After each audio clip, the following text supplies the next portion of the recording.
Je me présente, c'est Mody Fall, acteur culturel et communautaire. Je suis acteur comédien, n'est-ce pas, de profession, diplômé de l'École nationale des arts, dans la promotion 91-96. Je suis également délégué de quartier à Grand Dakar, où je suis né, j'ai grandi et où j'habite également. Mais je suis aussi relais communautaire de santé, n'est-ce pas?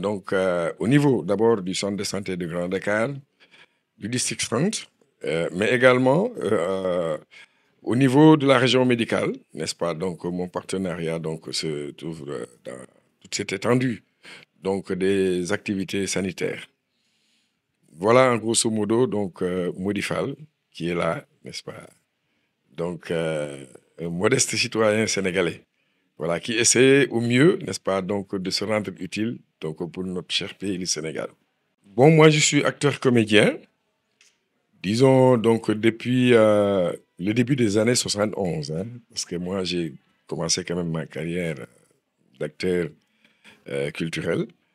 Il n'y avait pas encore la télévision au Sénégal. Donc j'ai commencé par le théâtre radiophonique, le théâtre de scène, n'est-ce pas, jusqu'à l'apogée de Diamono Tay, n'est-ce pas, auquel j'ai fait partie dans plusieurs productions, n'est-ce pas, aux côtés de nos doyens comme Abou Kamara, hein, comme Mokhredia Gueye, Baye Peul, hein, Babou Faye, hein, les Dembi, etc., pour ne pas les citer tous. J'ai donc grandi à l'ombre de ces ténors du théâtre et du cinéma sénégalais, mais j'ai également continué cette carrière, n'est-ce pas, avec l'arrivée de la télévision en noir et blanc d'abord, ensuite en couleur. J'ai aussi travaillé avec des cinéastes sénégalais comme Moussa Sen Absa, n'est-ce pas, à travers la série Gourgourlou, mais aussi d'autres productions comme Yal Yana, comme Madame Brouette. Et récemment, j'ai joué aussi dans un feuilleton qu'il a réalisé, un feuilleton de la TV5, qui s'appelle Black and White.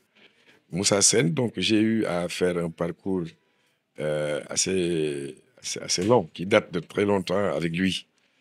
J'ai cheminé également avec d'autres cinéastes comme Hubert Labandao, hein, pour avoir, n'est-ce pas, participé dans ces productions, au niveau de la création comme au niveau, effectivement, de la réalisation. J'ai travaillé avec, donc, comme Djidji, hein, Djidji, je pense qu'elle doit être camerounaise ou togolaise, hein, hein, et d'autres cinéastes, n'est-ce pas, sénégalais, mais aussi étrangers. Surtout, j'ai travaillé avec quelqu'un comme Toumani. Toumani, qui est actuellement au Sénégal, qui dirige une école qui s'appelle Trajmé, une école de formation professionnelle. Mais j'ai travaillé également avec Cinecap. Cinecap, qui est également aussi une grande maison de production, mais aussi une école de formation dans les métiers du cinéma.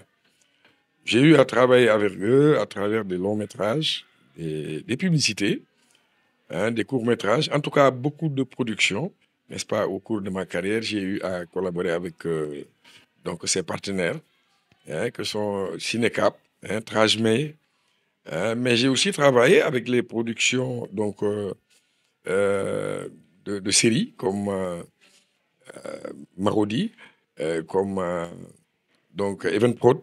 Evenprod, avec eux, j'ai fait un chemin beaucoup plus long, hein, par rapport aux autres productions, bien sûr. J'ai travaillé effectivement avec London One Studio, qui est une maison de production anglaise, hein, qui m'a sollicité récemment dans une série où j'ai eu à jouer un rôle principal. Voilà, entre autres. Parce que j'ai travaillé aussi euh, avec d'autres productions qui existent au Sénégal. Bon, je ne pourrais pas toutes les nommer, hein, mais avec A+, également, j'ai travaillé. Mais récemment, j'ai travaillé aussi dans une production de Angèle Badian, qui est l'une des cinéastes sénégalais qui sont très en vue, n'est-ce pas, pleine d'initiatives et très dynamiques. Récemment, j'ai joué aussi dans une série qu'elle a réalisée et et qui va bientôt donc être diffusée, je pense dans très peu de temps. La série s'appelle La Méduse ou La Cantane.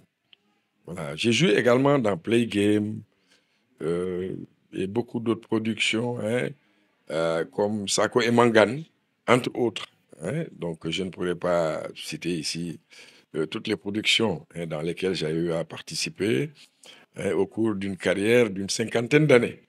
Voilà donc en grosso modo quelques passages, n'est-ce pas, avec des maisons de production comme Kéou, voilà, Kéou Production. Je peux dire qu'en fait, toutes les maisons de production qui existent au Sénégal, ou en tout cas qui ont eu à réaliser des productions ici au niveau du pays, pour la plupart, donc j'ai été sollicité. Bon, il faut quand même dire qu'avec l'impact donc de l'industrie culturelle qui est en train de se développer, euh, il y a un grand potentiel au niveau du Sénégal. Il y a de très bons cinéastes, il y a de très bons techniciens, il y a aussi des comédiens expérimentés, hein, même professionnels, qui, comme moi, n'est-ce pas, ont eu à suivre une formation académique à l'École des Arts. Mais il y a aussi des techniciens, n'est-ce pas, qui sont formés, n'est-ce pas, soit à l'étranger, soit ici au Sénégal. Et citer au passage donc la présence du programme Yenenga, n'est-ce pas, puisque Grand Dakar, c'est le pôle cinéma de la région de Dakar. Donc, raison pour laquelle donc, le programme cinéma donc, de la ville de Dakar, qui est installé à Grand Dakar, n'est-ce pas, qui est aussi un lieu, n'est-ce pas, donc, qui fait partie en tout cas de l'histoire, hein, donc, du cinéma à Dakar, au Sénégal et en Afrique. Puisque il faut se dire qu'à Grand Dakar, dans le passé, il existait 3 salles de cinéma. Le cinéma Al-Akbar, le cinéma El Mansour, mais aussi le cinéma Liberté. Donc nous, on a grandi dans ce paysage, ce qui fait que cette influence a été très positive, n'est-ce pas, pour en tout cas donc l'émergence, n'est-ce pas, d'acteurs du cinéma comme Alain Gomis. Alain Gomis qui a eu à remporter 2 fois de suite, n'est-ce pas, l'étalon d'or de Yenega, qui est un fils donc de Grand Dakar, dont nous sommes très fiers, hein. Moi, je me plais toujours à l'appeler l'enfant prodige de Grand Dakar, n'est-ce pas, par rapport aux performances, en tout cas, qu'il a su faire dans le cadre du cinéma et au niveau donc du Burkina, hein, à travers donc l'étalon d'or de Yenega qu'il a eu 2 fois de suite. Je pense que c'est un geste qu'il faut saluer, un geste symbolique. Et le simple fait que euh, une statue, n'est-ce pas, soit édifiée au Burkina à son honneur.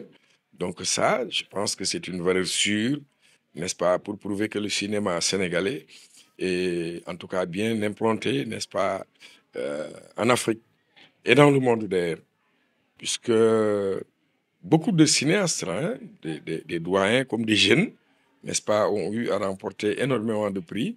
Donc, dans le cadre donc, du festival, donc Yenega de Burkina Faso. Mais il y a également Moussa Touré, n'est-ce pas, qui est aussi de Grand Dakar, qui fait partie des doyens quand même du cinéma.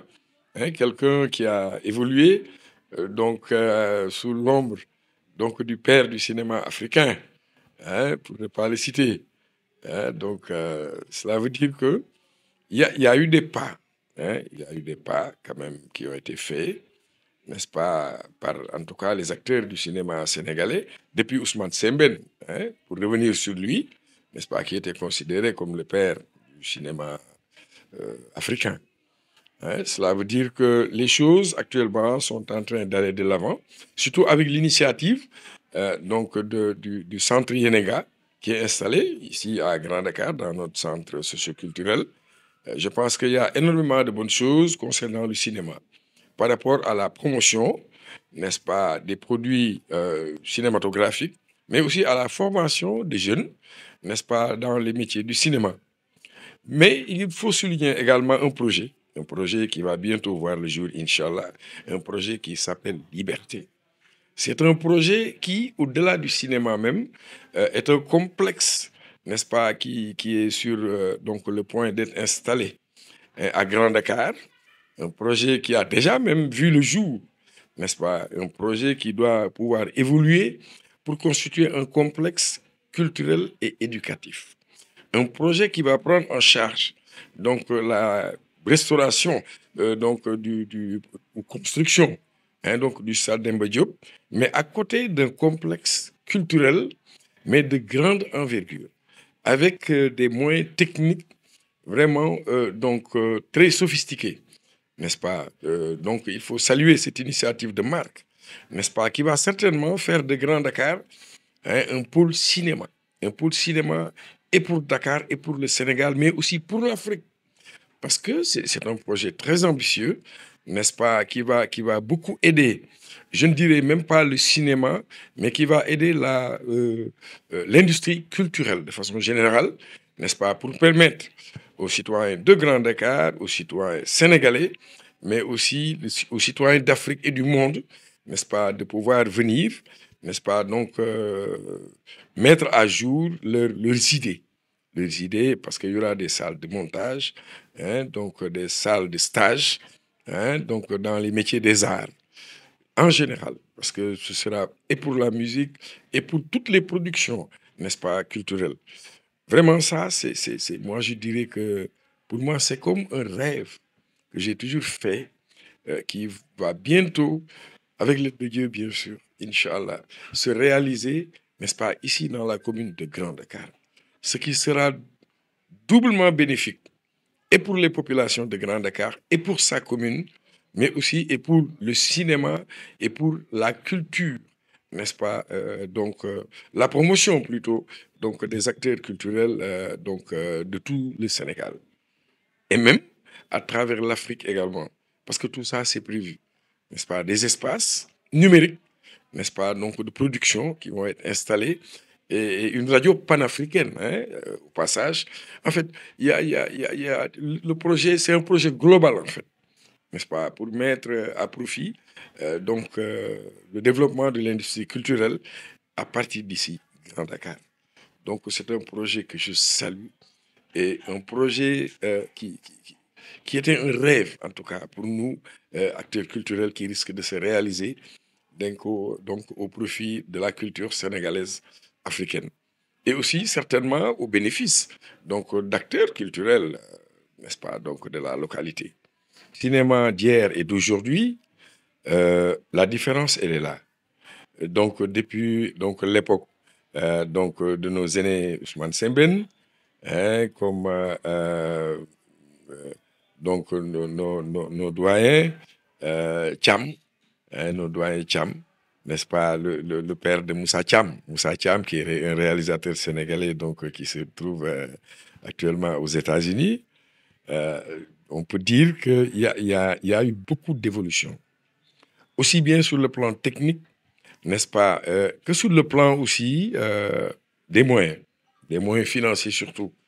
Parce qu'il fut un temps, bon, le cinéma, c'était vraiment entre guillemets, plus ou moins du débrouillardisme par rapport au cinéma occidental. Donc les moyens ne suffisaient pas. C'est pourquoi d'ailleurs, notre doyen Ousmane Sembène avait beaucoup d'ambition. Il avait une vision pour l'avenir du cinéma sénégalais et africain. C'est ainsi qu'il n'a même pas pu réaliser Samori, qui était vraiment un projet qui lui était très cher. Mais tout ça, faute de moyens, faute de budget, mais aussi faute de matériel adéquat, n'est-ce pas, pour faire des films comme Le Messager, n'est-ce pas, qui a été réalisé par une production américaine. Ça aurait pu se faire, parce que l'ambition était là, l'expérience était là. Ce qu'on peut dire par rapport à ce cinéma d'hier et aujourd'hui, bon, il y a maintenant beaucoup plus la possibilité d'avoir de grands budgets d'abord, d'avoir accès à des budgets dignes de ce nom, n'est-ce pas, pour faire un bon cinéma. Vraiment un cinéma quand même de dimension universelle. Maintenant, c'est tout à fait possible. Parce que de plus en plus, l'Occident, ou en tout cas les moyens et les bailleurs, n'est-ce pas, se tournent en ce moment vers l'Afrique sachant qu'il y a un potentiel extraordinaire, n'est-ce pas, donc à exploiter, n'est-ce pas, donc pour le cinéma. Maintenant, on peut dire que bon, tout au début, par exemple, des productions télévisées, hein, au niveau donc du Sénégal, les acteurs étaient très mal payés. Bon, je ne dis pas qu'actuellement, c'est le grand niveau, hein, mais quand même, il y a eu des avancées. Parce que nous, dans les débuts, en tout cas des années 70-80, n'est-ce pas, les acteurs comédiens étaient très mal payés. Ce métier-là n'arrivait pas à faire vivre ces acteurs. Mais on voit que maintenant, de plus en plus, lorsqu'il y a des productions de séries, par exemple, hein, avec des productions comme Marodi, Kiwi, Kewu, hein, comme Marodi, comme Evenprod et autres, parce que maintenant les maisons de production sont en train de se multiplier, eh bien, on voit que les acteurs, n'est-ce pas, bénéficient de contrats. Des contrats, n'est-ce pas, qui sont parfois quand même intéressants, hein, en tout cas qui prouvent qu'actuellement il y a des avancées, n'est-ce pas, sur le plan donc financier, mais aussi sur le plan technique. Parce qu'actuellement, euh, les découpages, n'est-ce pas, qui sont faits, sont des découpages techniques, vraiment, qui peuvent être acceptés partout dans le monde, dans tous les festivals. Voilà, donc il y a des produits très sérieux, raison pour laquelle maintenant A+, n'est-ce pas, diffuse donc les productions sénégalaises, parce que sur le plan technique bien, et même artistique, n'est-ce pas, donc il y a eu du travail. Voilà, il arrive même que des grandes productions américaines, des productions françaises, hein, ou européennes, n'est-ce pas, soient réalisées ici au Sénégal et que des acteurs comédiens d'expérience, des professionnels en fait, qui sont formés également, qui jouent des rôles, n'est-ce pas, donc de grande qualité, hein, sur le plan du jeu d'acteur, etc. Donc cela veut dire qu'il y a des avancées. Mais il faut reconnaître aussi qu'il y a beaucoup de pas à faire encore. Parce que jusqu'à présent, les métiers du cinéma, les métiers des productions audiovisuelles n'arrivent pas à faire vivre décemment donc les acteurs comédiens et les actrices comédiennes. Parce que normalement, eh bien, nous ne devions pas être dépassés par le cinéma et l'audiovisuel, n'est-ce pas, des pays comme le Nigeria. Parce qu'en fait, le potentiel, il est là. Mais ce qui manque, c'est d'abord la volonté politique, mais des moyens également qui ne suivent pas. Parce que nous avons de bons cinéastes, hein. Nous avons de bons techniciens qui sont sollicités partout dans le monde, dans les plus grandes productions. Mais le manque de moyens est encore là, hein, donc le manque de volonté politique est encore là, malgré, hein, des efforts quand même qui sont consentis par les derniers régimes, comme celui de Macky Sall, hein, et je pense celui du président Diomaye Faye également, n'est-ce pas, essayer de suivre la même lancée. Mais moi, je me dis que y a encore des efforts à faire au niveau de la volonté politique, mais également au niveau donc du renforcement des moyens financiers, n'est-ce pas, pour que le cinéma sénégalais, n'est-ce pas, puisse être au niveau qu'il mérite. C'est cela, en fait, et il faut le dire. Parce que le potentiel est là, mais il faut beaucoup plus de moyens. Il faut de l'accompagnement, hein, donc de la part des bailleurs, pour que le cinéma sénégalais donc puisse retrouver sa vraie place donc dans le cadre du cinéma mondial, parce que c'est tout à fait possible et moi j'y crois. Parce que lorsqu'on voit quelqu'un comme Alain Gomis, n'est-ce pas, avec tout ce qu'il a eu à prouver, hein, dans le cadre du cinéma africain et même mondial, quand on voit des jeunes cinéastes comme Hubert Labandaou, hein, qui a remporté énormément donc, de distinctions à travers le monde, pour ne citer que ceux-là, hein, et des cinéastes, n'est-ce pas, très dynamiques, hein, comme Angèle Badian, hein, n'est-ce pas? Et tant d'autres, hein, tant d'autres. Bon, je pense que le cinéma sénégalais ne demande qu'à être accompagné, ne demande qu'à être appuyé, n'est-ce pas, pour s'imposer véritablement dans le cadre du cinéma africain et du cinéma mondial. Parce que le potentiel est là, l'ambition est là. Il faut surtout de la volonté politique, mais il faut surtout aussi beaucoup de moyens financiers, n'est-ce pas, pour qu'on atteigne vraiment un niveau acceptable, hein, à l'état actuel du cinéma. À une production qui m'a marqué, c'est la série Wara. Wara, qui est une série française, une série internationale, dans laquelle j'ai été sollicité pour jouer un rôle, un personnage assez fort, hein, celui du vice-président dans la série Wara, parce que c'est un film d'action, et c'est un film révolutionnaire, n'est-ce pas, qui est joué dans le cadre donc de la situation politique africaine, n'est-ce pas, avec tout ce que cela comporte, hein, n'est-ce pas, comme situation dramatique. Parce que vous savez, en Afrique, la politique, n'est-ce pas, n'est pas encore au bon niveau de démocratie. Donc, on voit des putschs, hein, on voit des dictatures. Parce que là, j'ai joué un rôle d'un véritable dictateur. Bon, d'abord au niveau du casting, parce que la série Wara, qui est considérée, en tout cas, qui est classée comme 16e meilleure série au niveau mondial. Donc, ce n'est pas n'importe quelle série. Donc, dans la deuxième saison, il a fallu trouver un personnage charismatique, n'est-ce pas, qui devait être un dictateur, quelqu'un que tout le monde craint, n'est-ce pas, quelqu'un en tout cas, de très violent, n'est-ce pas, mais un intellectuel, en fait, qui a su manipuler les populations et, n'est-ce pas, donc, en tout cas, créer beaucoup de tragédies, en fait. Parce que c'est une situation tragédique, n'est-ce pas, à travers ce personnage donc, de El Hadj. Mais maintenant, par rapport au casting, il semblerait que énormément de personnes ont été sollicitées pour jouer ce rôle charismatique.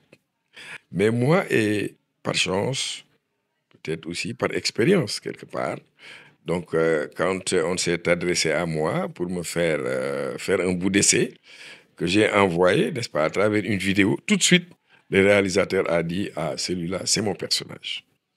Et je pense que ceux qui ont vu le film, en tout cas, ont eu à me féliciter, à donc reconnaître quand même que j'ai su, donc, en tout cas, rendre le personnage, n'est-ce pas, comme le réalisateur l'a voulu, et qui a eu à me féliciter personnellement.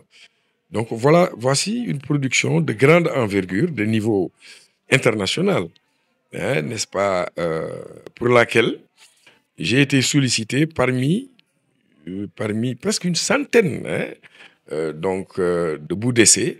Voilà, c'est tombé sur moi. C'est tombé sur moi à travers juste une vidéo que j'avais envoyée avec un texte qu'il fallait donc rendre. Ça m'a beaucoup marqué et ça m'a fait me rendre compte quand même que rien ne vaut l'expérience. Voilà, c'est un produit de très bon niveau, n'est-ce pas, au niveau mondial, et pour lequel j'ai eu à jouer un rôle charismatique. Avec, bon, pas trop d'apparitions, mais quand même avec des séquences très fortes, n'est-ce pas, qui m'ont permis en tout cas de mettre à profit donc l'expérience que j'ai eue au courant de mon parcours, hein, culturel et artistique.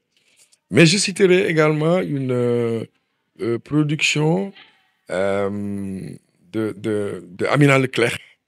D'ailleurs, le film est en train donc d'être monté, hein, Amina Leclerc, que je salue au passage. S'agissant en tout cas d'un sujet très fort, d'un sujet extrêmement donc, important, parce qu'il s'agit également de l'histoire politique, du moment le plus culminant de l'histoire politique du Sénégal. Donc, dans ce film, j'ai eu à interpréter un personnage, un juriste en fait, un juriste, n'est-ce pas? Le procureur, le nom c'est quoi? C'était Monsieur. Euh, euh, oui, le nom m'échappe un tout petit peu. Mais en tout cas, c'est l'histoire politique du Sénégal autour de tous les personnages politiques sur le plan historique, comme Ablaye Wade, comme le président Senghor. Et en fait, le film est basé sur l'histoire de Valdiodio Ndiaye. Valdiodio Ndiaye, n'est-ce pas, qui était au cœur donc, du conflit politique, n'est-ce pas, qui opposait le président Senghor et donc le président Mamadou Dia. Donc vous voyez, ce film-là, je ne voulais le rater pour rien au monde. Mais pour ce film, j'ai dû raser ma barbe. À la demande et aux supplications même de la réalisatrice Amina Leclerc, qui est même une fille du personnage principal, qui a été incarné. Oui. À Lamine Ndiaye pour sa nomination au niveau du CNRA, parce que ça, je peux dire que c'est un honneur qui est adressé à l'ensemble des acteurs comédiens du Sénégal, n'est-ce pas? Quelqu'un avec qui j'ai été très proche. Depuis d'ailleurs les temps de l'âge d'or du Diamono Itaï, on a toujours été ensemble et on a toujours gardé de très bons rapports.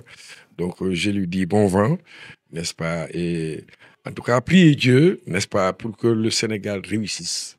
Il réussisse à travers le régime donc, du président de la République, Diomaye Faye, n'est-ce pas, et du gouvernement donc, de Ousmane Sonko, mais également prier, souhaiter, n'est-ce pas, de l'apaisement du climat politique sénégalais.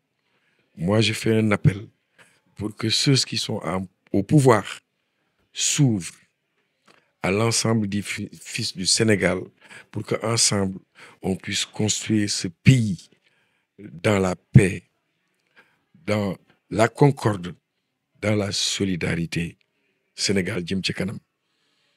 Merci à toutes et à tous, et particulièrement à ma famille, à mes deux épouses, Mimi, et également donc Ndak Mayro Faye, mais également mes enfants et tous mes parents, avec qui je vis en famille encore, et ceux qui sont à l'étranger également.